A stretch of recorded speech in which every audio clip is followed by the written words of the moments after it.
On My Sound Podcast, the Jamaican perspective.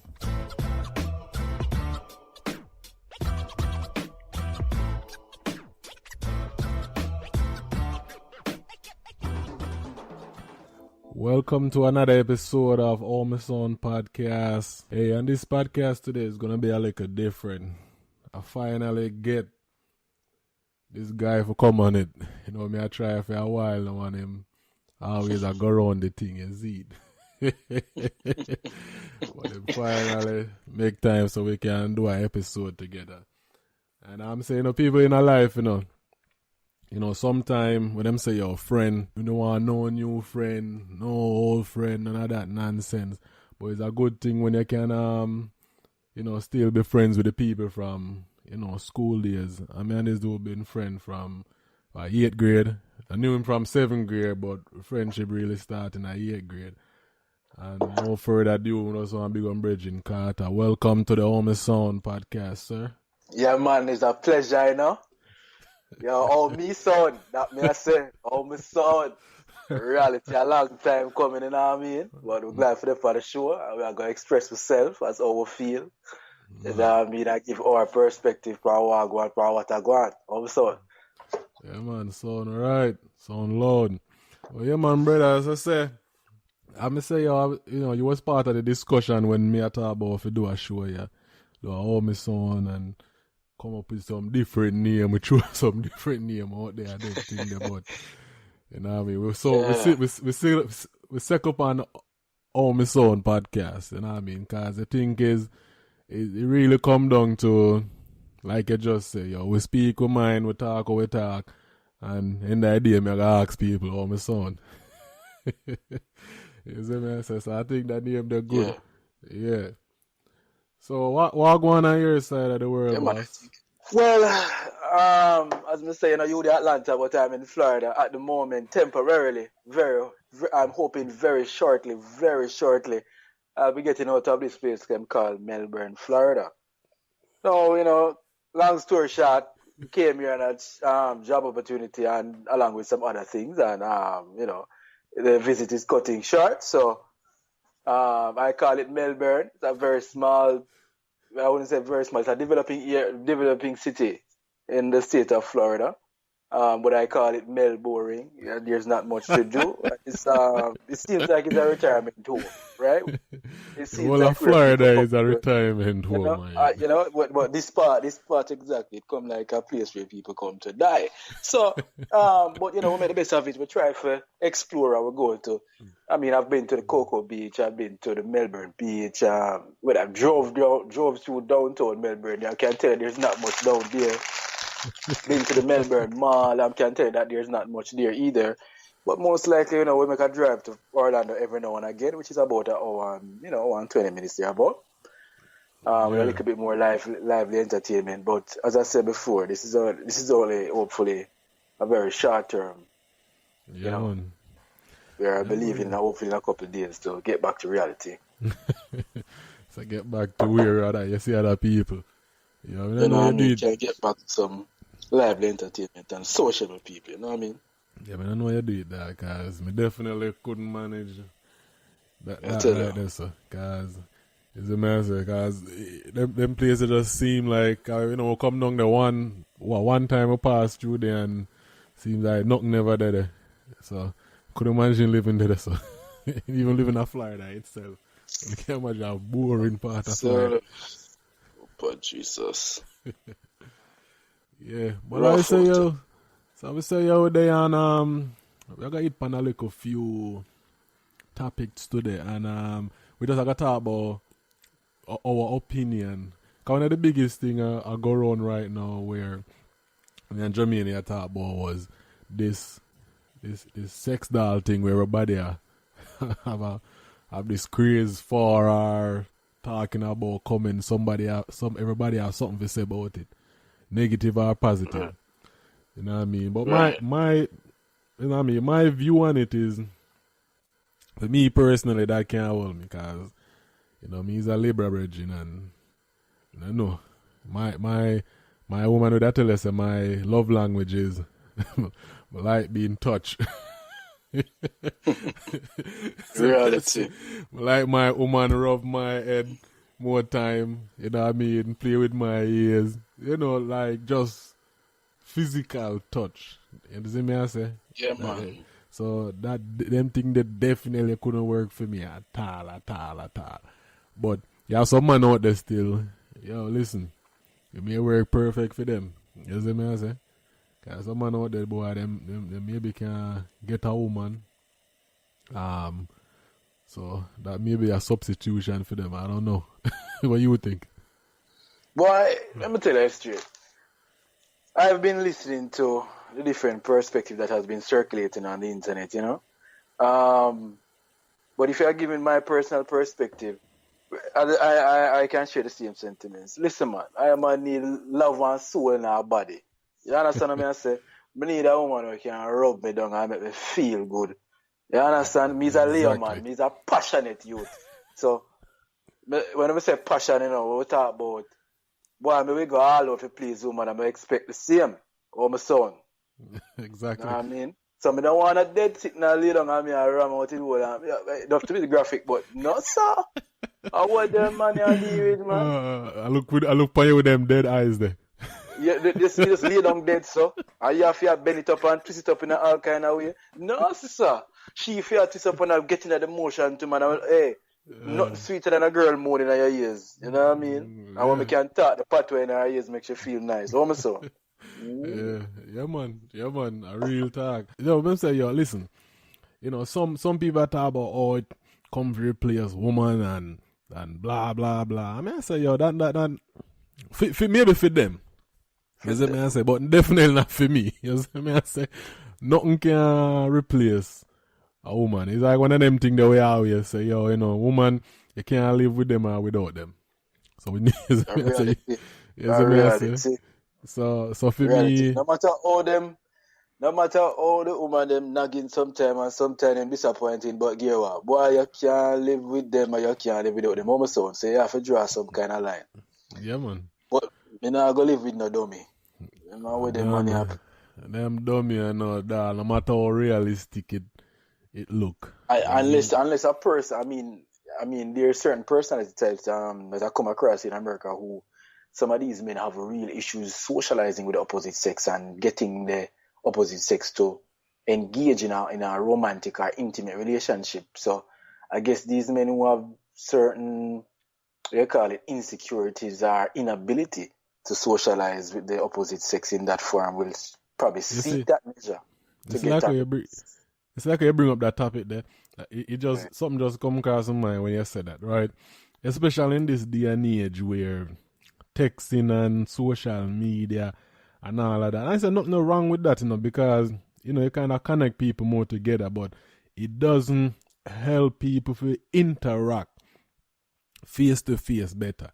Like you have a conversation with somebody over text message or, over app or whatever, WhatsApp and the text and it just a flow on the top. But when you're in a person that link up now in a real life, in a face to face, it's like the awkwardness. You see me I say? So like I think the whole maga social media and the way people communicate nowadays kind of have a lot to do with where you just say where some people do have a them thing that been exist where people just uncomfortable and not know how to interact with the opposite sex. But I think the way this type of the era we're living in now right now, it kind of put that out there more for a lot of people. People don't know if you have face-to-face conversation anymore. Because, like growing up a yard, when you look girl a yard, it's like, you have to know how to approach. You know what I say? You have to know if you step correctly. I have something good to say in order to even get a girl attention. Nowadays, you even need all of that extraness, dog. You see, that is the thing. And what I've experienced coming from Jamaica to America, right? I haven't gotten a chance to travel as much as yet, right? Based on circumstances, but me and you talked about this on several occasions where we said that you live in Jamaica, you live in a neighborhood and the neighbors, you can't live in a neighborhood and live amongst people for 2-3 years and you don't know your neighbors. Here, listen, I've lived in an apartment for over a year or two, and listen, I can tell you I don't know the neighbor. I can tell you that I probably pass them and say good evening at once or twice, but I don't know their names. They don't know mine. They don't know what I do. They don't know what they do. For all I know, they could be in there doing the craziest of shit. But they say you saying good evening. That was the Jamaican and that is in abnormal. you. Right, and that's abnormal because I've said that and people look at me like, what's this guy? And then sometimes it breaks a shell where the person's, seems like, whoa, this guy is inviting, and they will start a conversation every now and again, But I'm that type of social person, and that's based on my personality. If I keep like a living situation or a working situation, I'm not just gonna walk past people like that. I wasn't grown like that. I was grown with I guess manners. To say good morning, good evening, the basics. You know what I mean? Yo, but I tell you, say that's not even the basic here, Bridget. I tell you, say remember when we used to tell them we used to work under the job room, and I say, yeah, but a man, we come in at the office and me just walk past. But me as a man, I say, yo, good morning. You don't say good morning, me not stop say good morning until you say it. And then me just break that habit. So when them see me, them automatically know if you say, yo, good morning, good evening, whatever it is.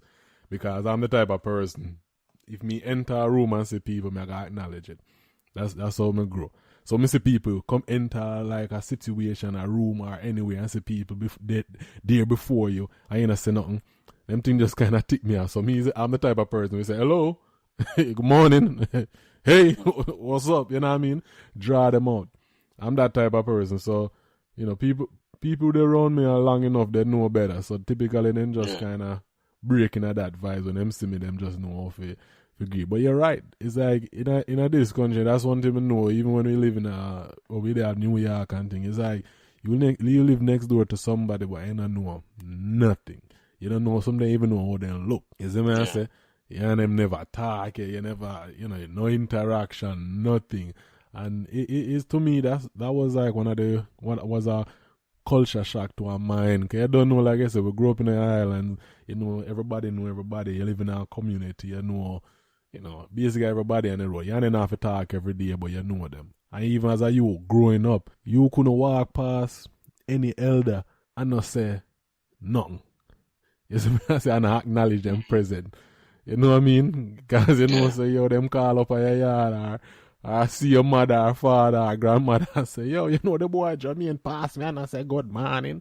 I cannot behavior like me and him sleeping at the same bed. You see me? Yeah. Say it's a whooping that, but yo, you're so different, my yo. But I lie, it's different when it comes to them type of interaction.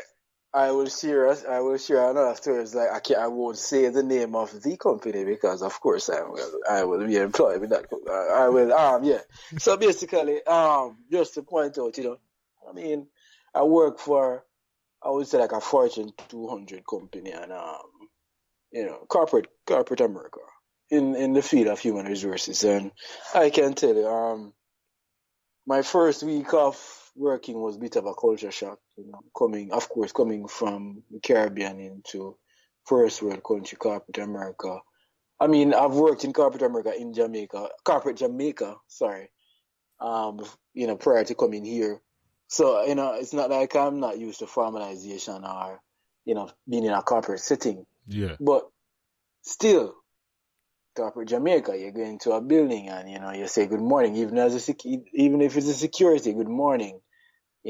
Simple put, and you go about your business. Listen, came into this building and I'm telling you, you have a little smile on the face in the morning and say, these persons were looking into the floor, they were looking into the ceiling, they were looking just to avoid me saying something to you. They did not want to make eye contact or say anything. Yeah. You feel me?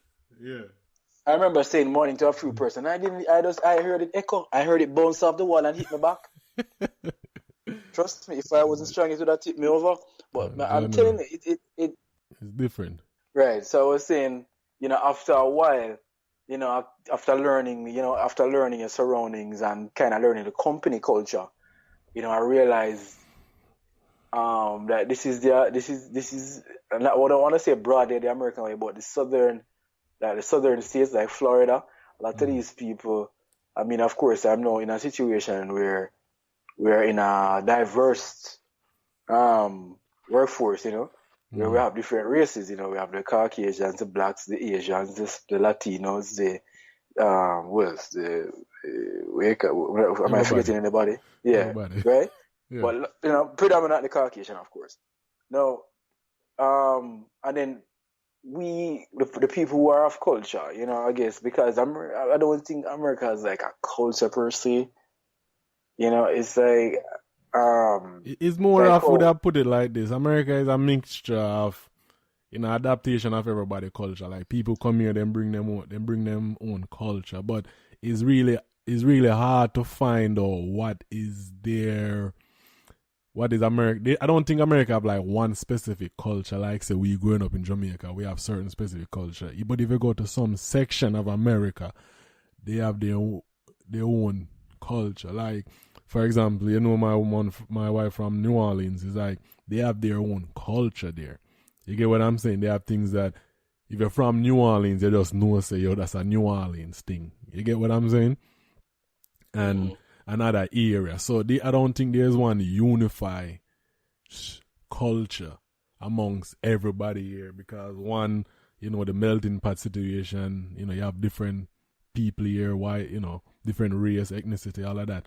So I don't think you have one unit, but you have different, if you live certain part of the country, you have certain specific stuff that, that they can relate to that specific part of the country. That's a New York thing. That's a, whatever, Vegas thing, California thing, or New Orleans thing. You get what you understand what I say?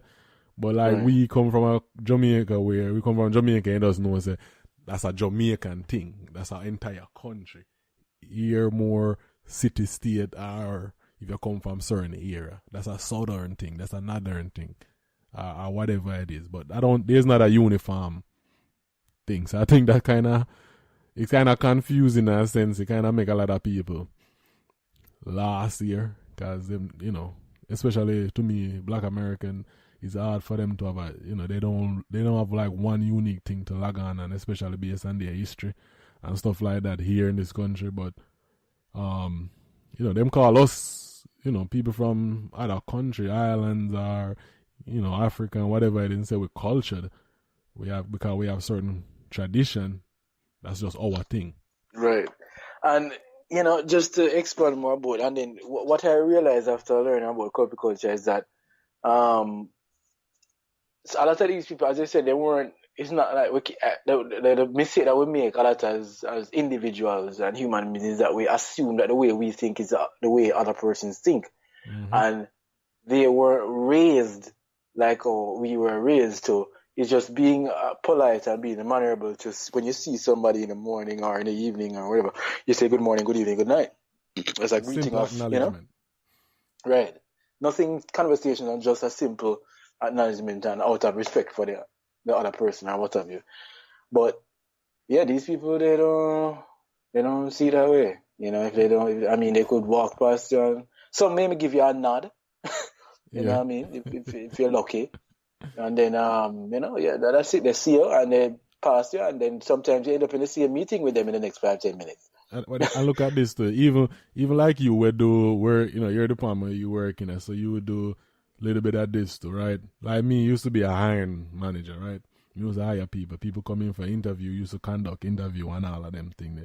And it's like even in that setting, some people don't even do the proper acknowledgement. Like you come.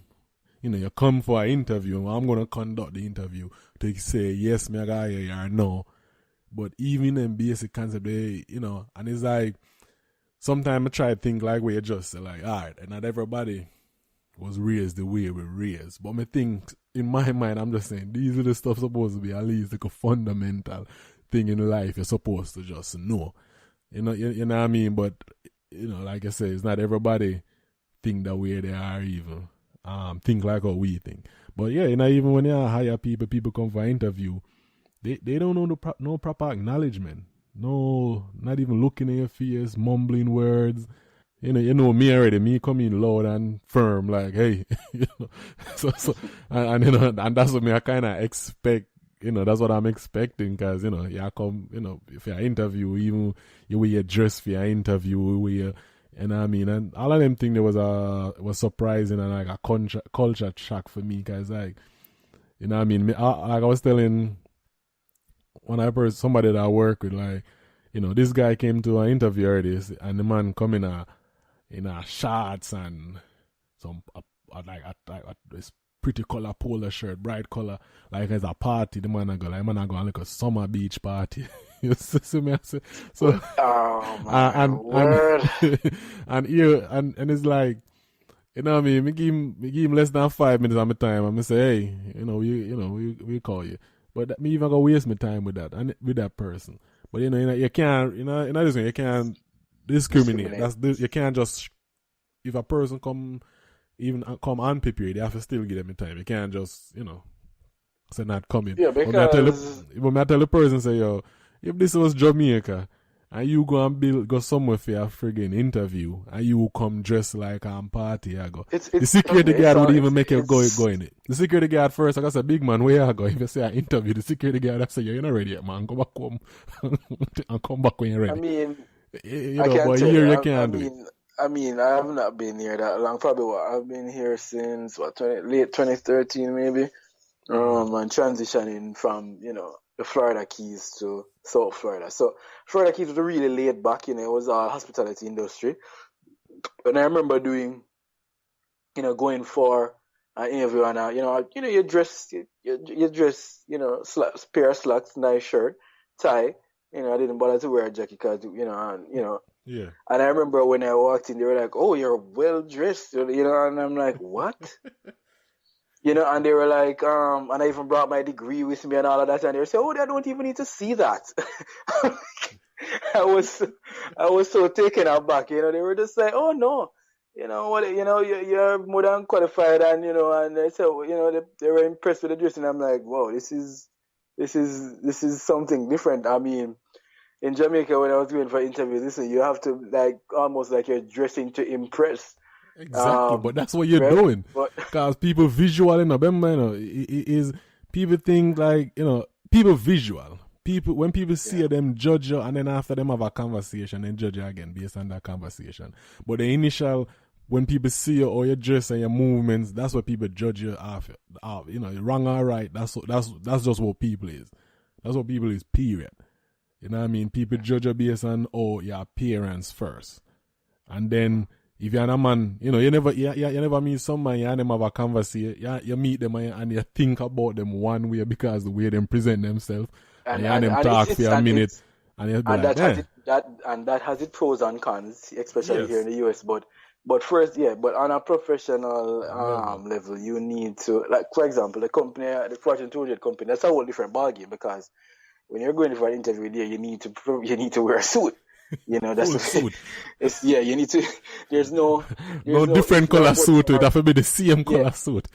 No, there's no if nor buts or maybe about it, because it's sometimes they might give you an underlining statement that is a requirement, just to prepare you, but it's almost like a requirement. You need to have a proper suit, and you dress like you're going for a business meeting. For those interviews. But you know where that come from, Carter, with like say you, me, even with me, you know what I mean? When we go from any job I've been I go for an interview, I always dress to impress. I don't care what it is, because people treat you a different manner based on how you present yourself.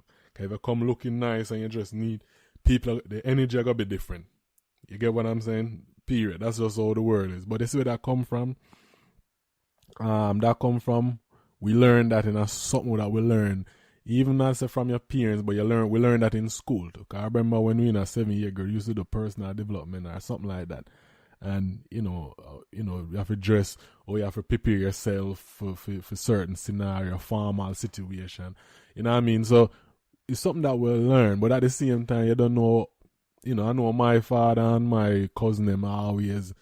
Say, when I go in a certain situation, you have to always dress proper. So me always have that as a backup, but at least in school also me know that. But here, they're not even taught about them things. And be honest, some kids just they don't know any better. Some people don't know any better, man. Because them not nobody for sure them any better. Sometimes I try to take that under consideration. But in the line of work what we do, You know, you have to dress a certain way on a consistent basis every day.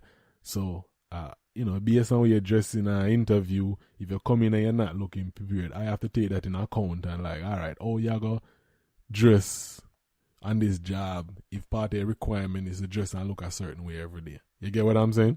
Yeah, it's a tough situation here. I mean, it's not like people will. I mean, some people will take the time out to teach. Will talk to people and teach them. But like as I said, it's a very diverse workforce and different backgrounds where some people might expect you to know it, you know, right off the bat, and then there's some people who luckily will draw somebody aside and say, hey, this is what the company culture is like, and this is what they're expecting. So just according, but you know, not everybody gets that second chance, so to speak.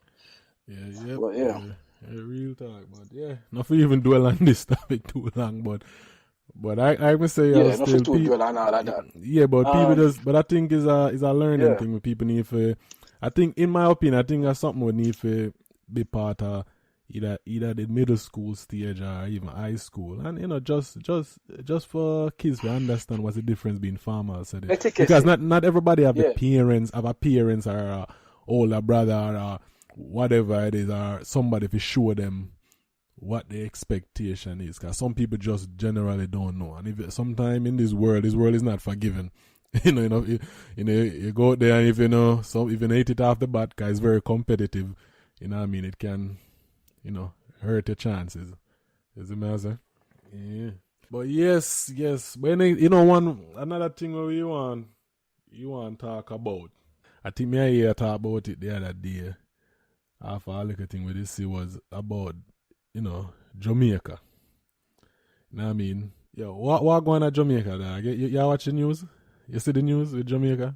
Listen, I follow the green and all these things heavily, but my parents are still back home, so even up to last night I was having a conversation with my mother and she's like, Jesus Christ, she don't know what. She has been, my mother is in her 60s now, so she has seen several different, political, climatic conditions and wars and, disruptions in the country. But she said, wow, for the first month of the year and it's not even completed and you have almost 40 murders already, if not more, based on the stats keep going up every day. Because she said every day there is a couple of deaths. Every day. Yeah. Right? And she said she was telling about a situation where, like, I mean, there's, a funeral going on and then this man comes in to shoot people at the funeral. I'm like, well, I don't understand. For a beautiful island, man, I tell you, right now it just seems like it's sad to say. Man, I tell you, I did a video that I tell them earlier where I tell you the funeral in over Montego, St. James, where the man go shoot at the funeral. I'm like, it just to me, man, you not even know what to say. It's like one of them, because US issue travel advisory to Jamaica. You understand? And what's our biggest market money? Most people make money at Jamaica is through tourism, and it's like the man them not get that. If you go make the island in this light, and then it'll go worldwide, Jamaica is a violent place. Why you think more people are just gonna suffer? You know what I mean? Because you're gonna hurt the tourist industry. Because I'm saying America issue travel advisory. I mean, what a country might issue travel advisory to Jamaica. And people now go, much time I meet people and them always I say, yeah, they want to go Jamaica, but it's violent right now. What's going, and I have to always I try spin it and I sell it. Okay, I'm gonna represent it all the way regardless. But it's sad. It's sad. And we can blame politicians all they want and can blame this, but is there a point where people need to take responsibility for themselves? Because it's not just the politician. Because some of the murder them just senseless. Some simple thing. Like, man, nowadays a man can have a little argument. You see what I say? It just, it's one of them things like you want to go yard, but at the same time you don't want to go yard. No, but that is the same. But that is what the discussion was about. And I said, boy, mom, definitely looking forward for like a trip on a vacation time. But man, it's like you have to come back and be walking with your eyes in the back and the sides of your head because you want to come back and share the love, but sometimes you might see as a target because you from them from local Jamaicans see you a certain way. They know that you're coming from overseas, probably based on what you're wearing or something is gonna throw them off. So it's like you become this target that you don't want to be. It's not like you don't want to share whatever you can with who you can, but man. To know that at the country you were born and grew, you're going back there with a hesitation. You understand? It's sad. Yeah, it's very sad. Like, that's the country you're born again. You don't want to even think about, like you want to say, if I go think about go Jamaica, you just want to know, say, you just go Jamaica. You don't want to exactly, it's supposed to be free. And if I'm but you have about to pinpoint, it. and have to pinpoint where you're going to go and how you're going to go about it, brother. Come on, man. It's sad. That's why I'm saying when I go to Jamaica and Portland, I'm going. Now people in Kingston say, boy, you don't come and pass through, yo. You don't come and even come look for me. Yo, I'm a normal man. I'm a normal man, international airport, we get a rental. We say, Kingston, big up yourself. Portland with it. Oh my word. Yo, maybe we can count the night that we spend at Kingston from we go back to Jamaica. Like, me not spend no time, maybe 1 or 2. Me not spend no time at Kingston. It no matter I say, yo, I'm afraid of Kingston or what. It's just that one, Portland to me is one of the best parts in Jamaica, period. So it's like, me I go, that's what me I got there. Me can go a road and go out and nobody na pre me no way. You there bombard Kingston, my youth. And you don't know Kingston will come from. And we say that we not come from the upper Kingston. You see me I say? Come from the Kingston, the 11 and the 13. You see me I say? So, the heart of Kingston. So we don't want to go back and no bomb clad fuck. Yeah, that's it.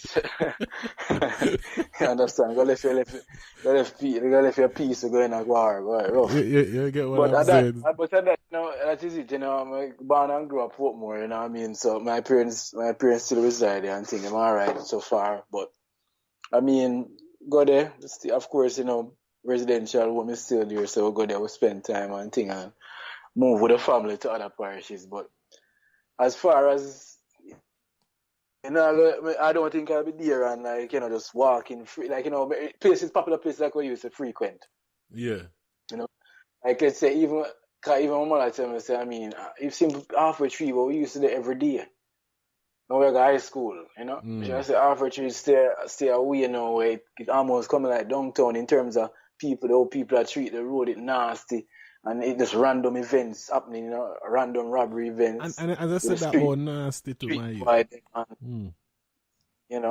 Yeah. That's about nasty. That's one thing I like with Jamaica. Man, I'm not take care of them. Me like a little campaign when me say assassin there do one time when I talk about clean up Jamaica, keep Jamaica clean. Because it's like the man them, the people them throw garbage everywhere, right? And then when rain fall and flood out, then they cuss the government. Bridging, take care of where you live. If you live somewhere, you take care of where you live. You see me I say? If you go throw trash and garbage anywhere and block up the drainage and them thing there, and when it rain, that's why some places is it drizzle dog, it just flood like crazy. Because of them little thing there, and people don't take them responsibility for themselves. Because the thing when you see them thing there, say somebody do it, yo, tell a man say not to do it. You know what I say? But it's sad, my youth, and when people just know. Because Jamaica to me is, of course, that's how we're born and grown, we love it. And to me, one of the best places them in the world for that. So when you see them little thing go on and mess up the country, you just kind of just put you in a mood. You know, like, yo, why them can't see it? Because when some people don't understand, it's like, even with me moving in America and see how other people talk about Jamaica and love Jamaica, it's like sometimes I wish everybody in Jamaica can understand the world love Jamaica. You get what I'm saying? Like, so we can love, understand, and say, yo, we're special. This is a special place. The world love Jamaica. People mimic Jamaica and like try to talk like we try to, people love our culture, with music, with food. So, you know what I mean? I don't think people understand that. So we need to take care of it, man. We need to take care of it. Oh, and we're going all over the place with Jamaica, right?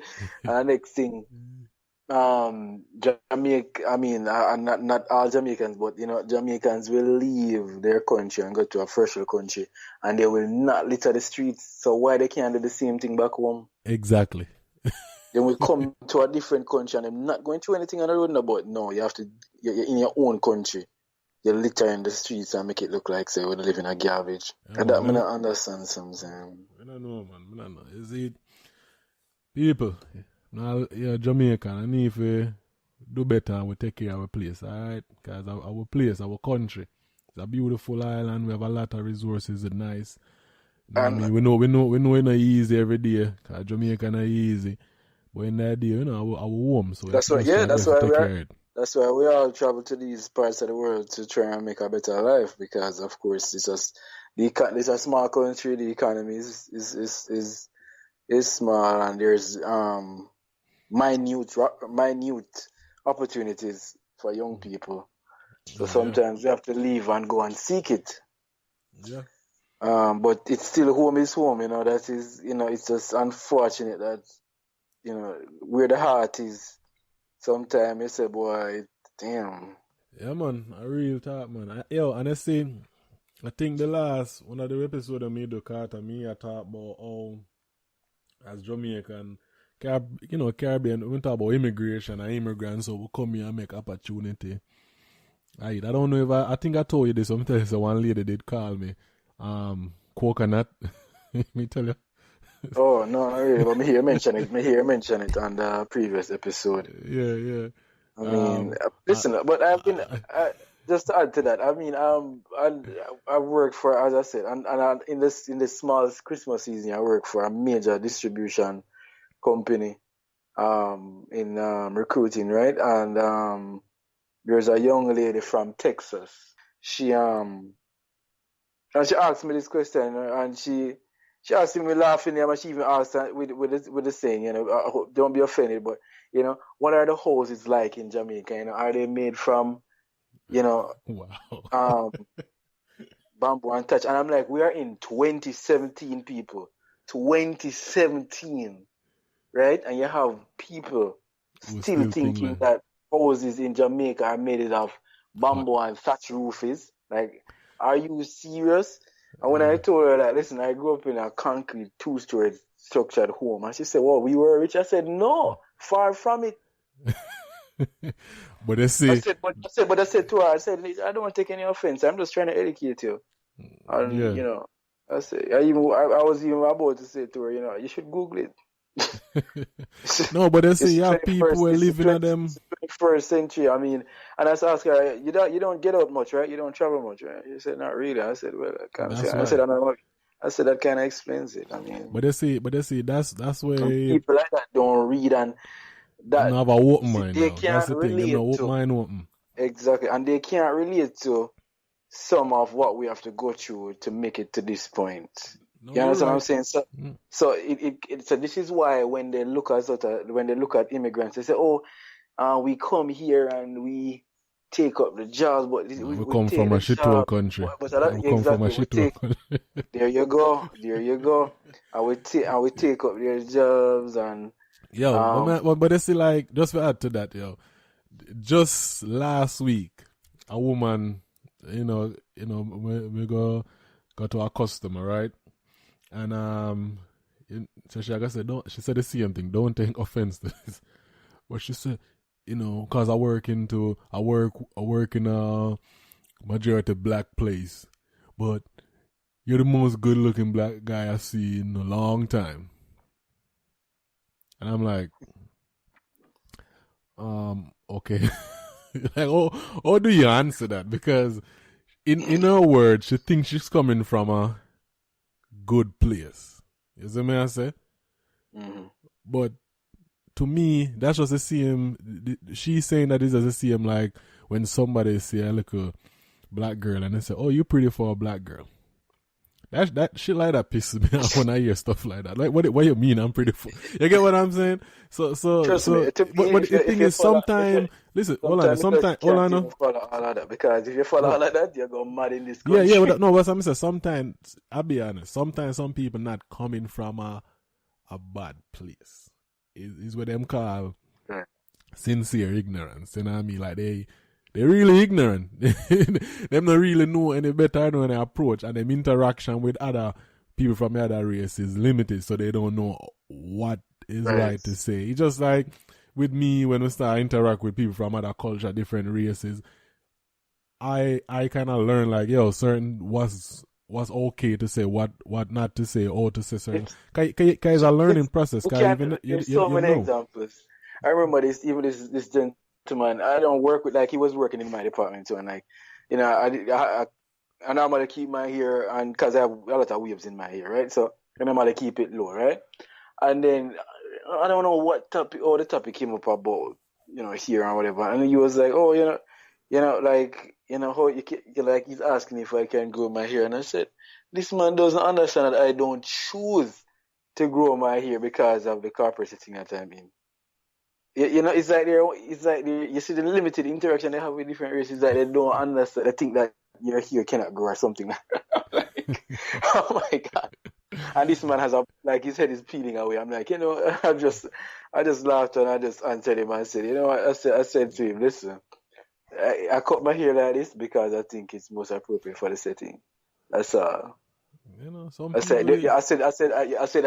I said, I'm sure I would be looked at different if I started growing my hair and afroing it out and probably even start twisting it like locks, right?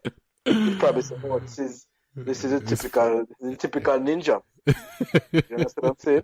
And it's sad because you can't express yourself. That's why a lot of times when I come here and I love the openness of some of these black people who them grow them hair to what them feel, and in the workplace, and just like it, and keep themselves clean, but grow them hair because it's an expression of their culture. Because when you walk out and look, the different cultures with the different hair textures. Sometimes these guys have them hair and like a ponytail or whatever. But if a black man dries that, is a, it's a different. That's where I tell you say, remember when I was saying that even the first podcast when I tell you, Jamaica to America. If you didn't listen to it, go check it out. But that one that where I saw about that coming to America kind of that's the first time when I see like not racism, but more of like realizing that you're black, so you have to move different. Is it mean? So you have to tread the waters different. Where like when you're there Jamaica, you're black, but that's not something you think about. When you go for a job at Jamaica, you're black, you not think about it. You're more think about, I'm from Olympic Garden, I'm from downtown, so maybe I forget a man address will live up but now I broke in to forget the job. But you not really think about say he's a black man or so you have to move different. You don't think about that. But it's like when I came here, that's when I learned like, you have to tread the waters different. You have to watch how you dress. You have to watch where you wear, you have to watch how you move, because some people find them things are threatening. And is you have some I must say you have people who from other race who kind of realize and them interact with enough black people to know like what is threatening and what is not. So them not feel no way about it. But you have some people who just not know the difference, or them choose to follow the same stereotypical stuff with them sip on TV and not try if you at least learn and have a open-minded. If you understand like, the same way you get to express yourself, this person maybe express themselves the same way by the way them dress, them hair, or whatever it is. But like, people just have that ignorance to that. You see what I say?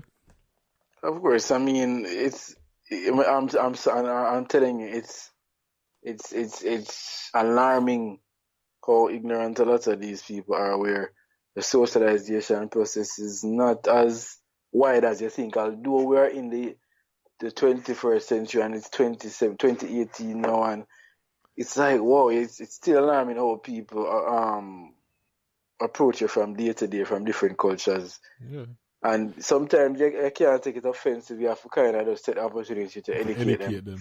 Yeah, you're right. So, and I just say, it's unfortunate for me to, like, even the last couple of years, I met friends, I will consider them friends, who are white, and trust me, they know what's up. in that sense that they don't treat me no different.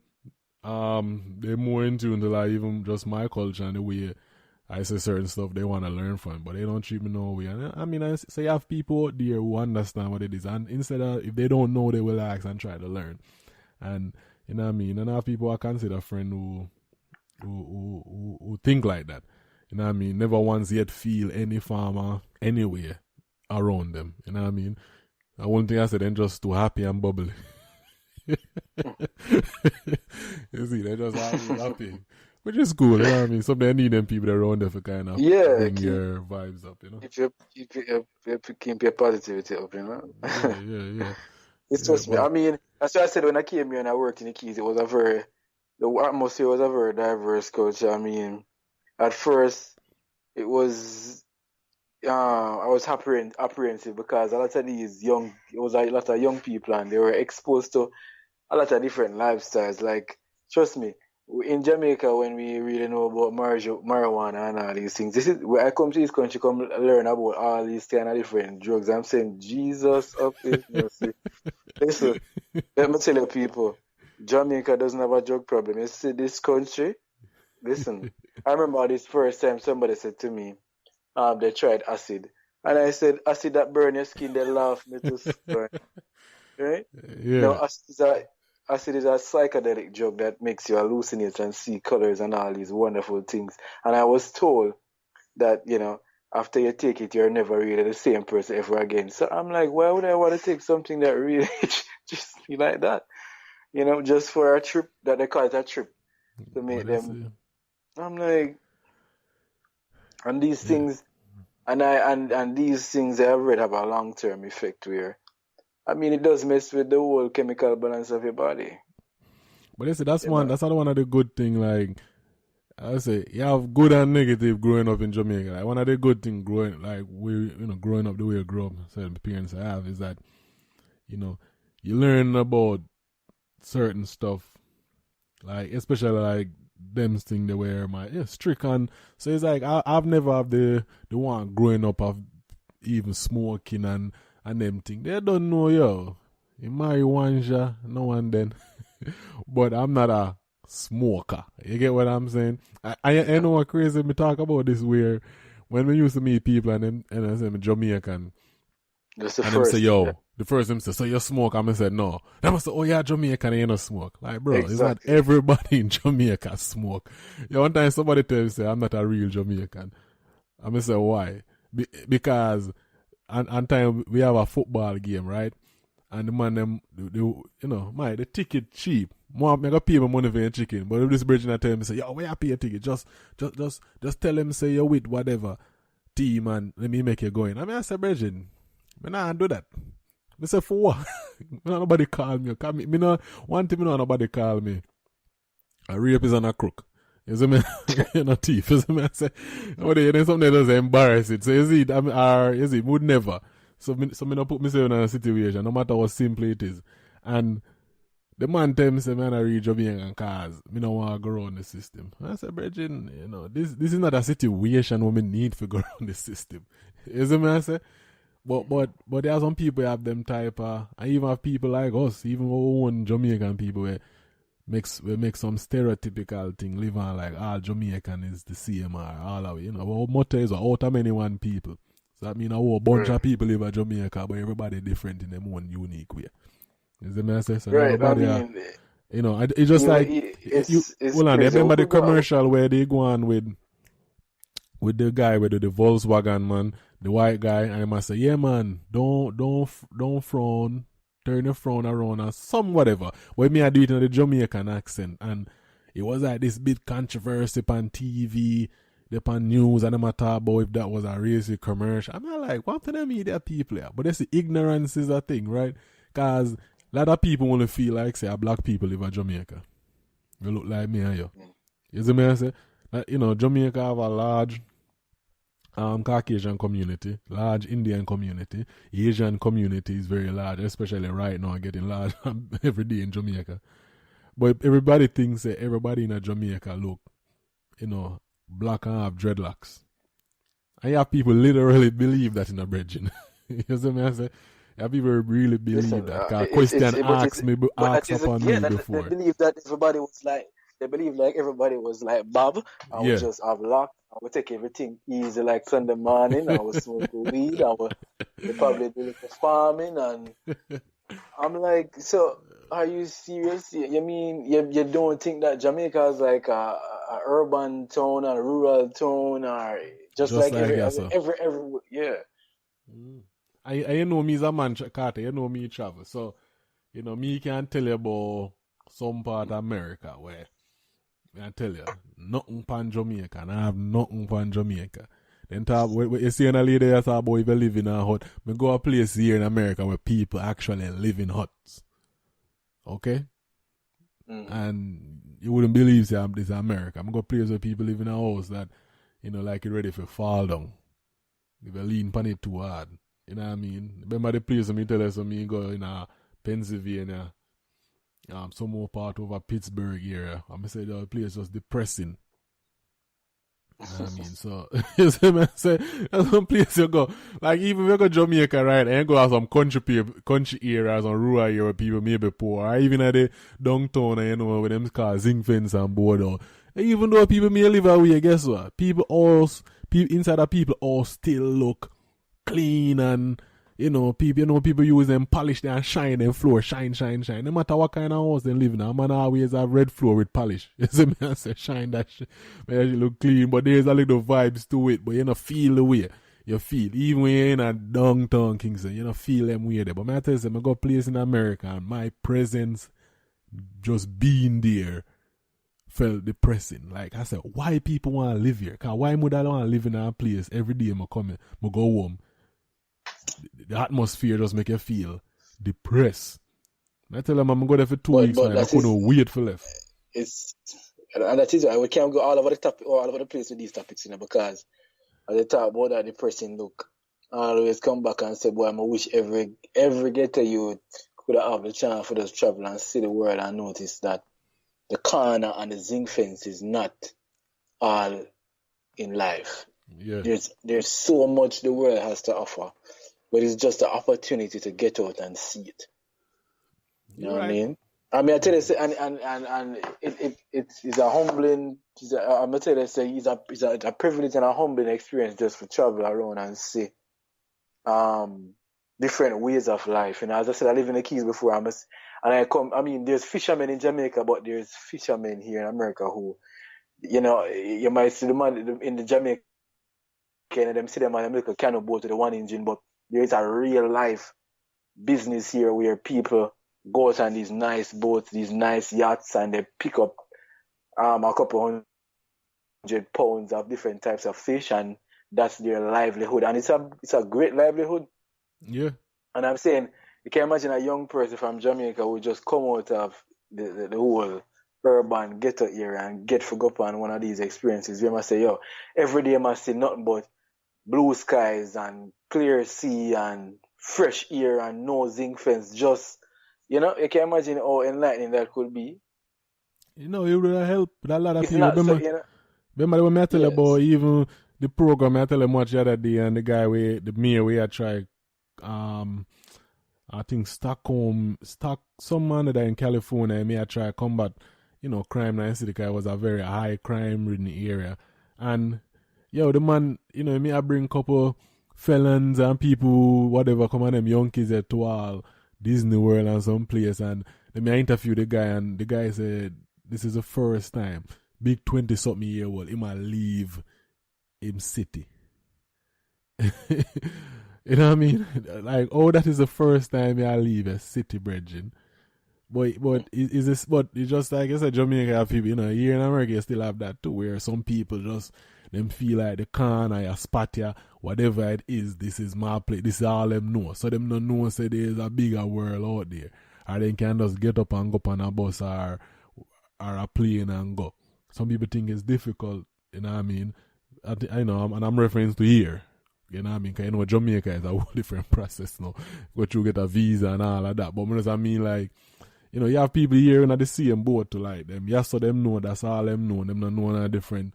So sometimes that kind of lead to the, you know, the ignorance of how people are and drive of violence because them think this is all life have to offer. Which, like I say, if a man get an opportunity to travel and experience certain things, guess what? A man say, oh, snap. You know, the world is much bigger than what I expected. You see what I say?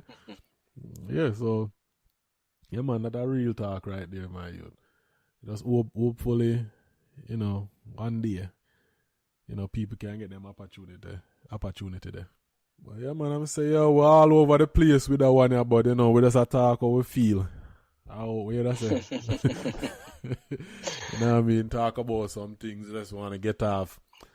Talk your mind. You know what I mean? You know what I mean? Yeah, whatever. Yeah, man. But I would say, yo, coming down to the close to another great episode. You know what I mean? On All My Son podcast. You know what I mean? Well, Carter, this is not your first and your last time. No, man, we have to do this again. You know what I mean? Of course, we'll have more structured topics and, you know, where we go more in depth with some facts and, you know, on perspective. But another thing again, before we go, you know, big up Calabar all the time, you know what I mean? Because grassroots, that's where we come from. Of course. You know what I mean? I want them say that it breed camaraderie and it also make you tough. Make you tough. Yo, I remember when we did. Yo, I remember when we did pass to Calabar, right? Can do the common entrance and then so pass to Calabar. Yo, I did mad because and a Calabar I did choose for school. So up to now, I still wonder if my mother did change it or somebody change it. But anyway, I'm a teacher change it. Cause I mean, I know maybe one of them change it. But anyway, them school another Calabar I did choose. And I tell her, say, yo, dog, I say, yo, John was star. I say, yo, man, no, I'm gonna all boys school, dog. Yeah, I can remember vaguely the whole, that first farm was when I tell you about culture shock. Listen, coming from a boy and girl prep school, and then, I mean, you see, at that time, all I knew of was, yo, I saw Calabar on TV. I heard the name Calabar. I see these guys running track every year. I mean, I say, yo, it's cool enough, boy. Yeah, but no, it was a big school because my uncle used to go. And my uncle didn't go. I know the intricacies. And then, you know, I just hear of, yes, these are all traditional schools, the Calabar, the JCs, the Woolmans, you know, the KCs. These are the schools that you want to. But I never understand as a young 10-year-old, you know, hey, when you go to this school, this is going to be an all-boy traditional school, you know what I mean? So it's just like, when I went there and for the first week, I'm telling you, boy, it was a rough transition, I tell you, boy. Yeah, it was that. But at the end of the day, yo, I'm going to, I would say the best, for 5 years me go do for, I'm going 7 to 11 grade, you go, you do 6th farm, right? Yeah. Yeah, and I'll tell you, it was the best years, man. I'm going to say, I meet a lot of people, meet a lot of good friends, a lot of fights. Yeah. Fight, man, I try Robbie and them thing there. You doesn't know, you teach you for maneuver the jungle, basically. Because you have to know for maneuver the system. Yes. You have to pick your battles. You have to know how to pick your battles. Exactly. You can't move like you want to take on the world. You see, when I lose. Yes, remember that. So, you know, so big up Rabalac, man. Calabar. I'm one of the best school in Jamaica. Top school. Top of the top. School in Jamaica. They just had their Herb McKinley Classic yesterday, so. And them say we all in good shape. So it look like we're going to take it this year again. Yo, as I said, I know 1 year we need to make a trip because Jamaica and got champs. I need to get champs. I keep saying that every year and just can't get around it. So we need to make a trip, got champs, dog. Just make sure you're available that time of year, you know? Around March, April, thereabout. Yeah, you need to. I must have work for myself now, you know, so. Yeah. Make more schedule now, brother, so. Yeah, man, but I'm say, yo, yeah, man, we need to do that, because I love to go experience champs again, because it's a different atmosphere. You like the man them wait till we left bar for win champs. You're in Jamaica, yo. That's another story we can listen to. My God. I go collaborate for all. I even participated on a track fan field for a brief period there. And I'm telling you, all the years up to sixth form, I think it's about a year after I think I went to university. Then when I said this was so, I said, my God. Man, I wait for one generation to leave, man. So close, yet so far. I said, John. Yeah, man. So Mr. Rabalac, big up in yourself. And all of you bridge name we are listening to from Rabalac, yo, Calabar, big up in yourself. Now, I mean, thanks for the support. Yeah, man. But like I say, yo, Carter, respect again for coming on again. Definitely I'm going to do another episode. Like me say, yo, I know you want everything to be structured, but, you know, unless you're going to talk about something specific, sometimes we can just wing it and we talk with mind how we feel. And, you know what I mean? I know people appreciate that same way. But anyway, I'm going to say, people, thank you for listening to All My Son podcast. Always listen. Feedback is always welcome. And remember to tell me All My Son. You can find me on Twitter at All My Son. Facebook at All My Son, Instagram at All My Son. Subscribe to the YouTube channel, iTunes, Google Play, SoundCloud. Just go to allmyson.com and you'll find all the link to all of the places where you can find and listen to it. Alright, thank you for the support and like I said, respect. Any last word, Carter? Listen, all I say, walk good. I tell you, say, stay humble. And just keep moving forward, you know what I mean? Don't watch your speed. Every step forward is moving forward. So I'm have to say. Alright, mud. Alright, bless up.